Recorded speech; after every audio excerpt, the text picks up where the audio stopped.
soxna si yaakaar naa AIS depuis ñu yëg ne mbir mi commencé naa am ci àdduna bi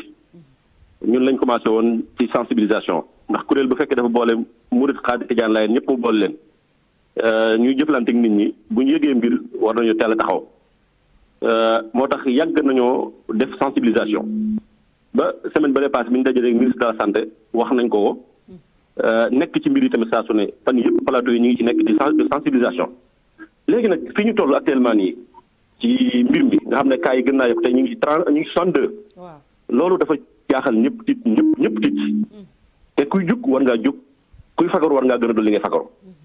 mais nag buñ jaawale ñaar mooy def sensibilisation ak jël décision sensibilisation daa am ñu ko war a def mooy ñun ñii ak ñi toog foofu maa ngi nuyu Moustapha Diakhaté nuyu Sëñ Bamba mais du sensibilisation nañ ko bañ a jaawaleeg stigmatisation mooy lan ñun ay citoyen lañ dañoo jël réew mi jox ko président de la république moom mooy gouverner moom mooy jiite am na ministère de la santé ay experts ña nga fa ministre de l'intérieur mi ngi fi réew mi ñi ngi fi xam dëgg situation fan lay toll yaakaar naa ñun gënuñu leen ko xam képp ku toog ci plateau jàpp ne yaa gën a xam président de la république réew mi ni muy doxee wala ministre de l'intérieur wala ministre de la santé ba tax ngay def stigmatisation ci ay dëkk yaa ngi juum bu baax a baax wax naa ko barki démb nee naa leen bi ñuy def fermeture mosquée yi ma ne leen ñi njëkk a jug moo xam ay imam lañ moo xam ñeneen lañ daal di gaaw def ak maanaam dem gaaw jiitu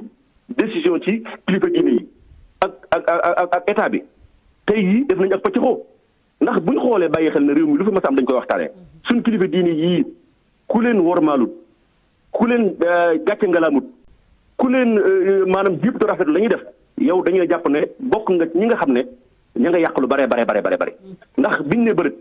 ñu dégg mbir mi def préparation ñoom ñëpp a ñaan muy Tiwaawoon muy Touba ñoom ñëpp a joxe ñaan biñ demee ba toll ci war a Dakar rassemblement yi ñoom ñëpp dañuy jug joxe ndigal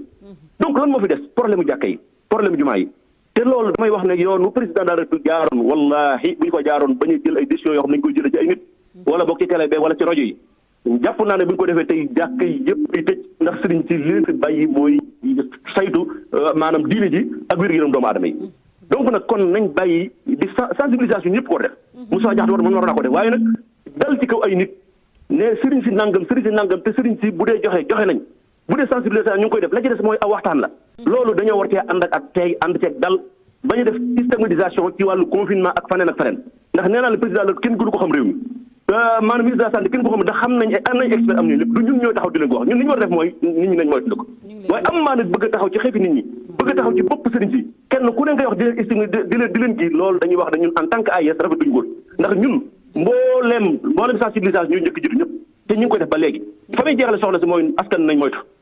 moytu baax a xam ne feebar bi am na mi ngi ci biir dëkk bi te day rayee kenn ku ne na nga jël say matukaay waaye nag lu mu ci mën doon nees ko teg waxtaane ko ba nga xam ne nit ñi